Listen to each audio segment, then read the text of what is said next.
So, at least, ika nga yung kasing pagiging merciful, yung pagiging kindness and gentleness, it's not an act.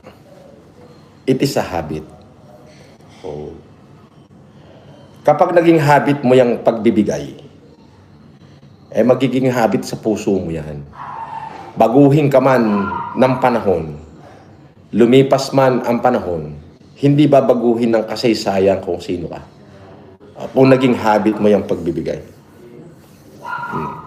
At least, nakapagpangiti tayo ng tao. Okay? At least, nakapagbigay tayo ng kasiyahan sa kanila. Okay? Yun ang pinakamahalaga doon. Nakapagbigay tayo ng kasiyahan kahit papano. Ba, ay imaginein mo yung isang sakong bigas ng bawat pamilya na mabibigyan natin ay may nasagip tayo, ika nga, may nasagip tayong 80 pamilya na napasaya natin. O, ano-anong klaseng tao yan? Mga security, mga street sweeper, mga maintenance, tagalinis ng kalsada, tigatapon ng basura. O, dun ho naman sa mga aking kapitbahay, mga mayayaman naman to. So, mas dinais ko na lang na ibigay dun sa alam kong mga nangangailangan pa. Ang kanilang hanap buhay ay hindi yan kalakihan ng sweldo.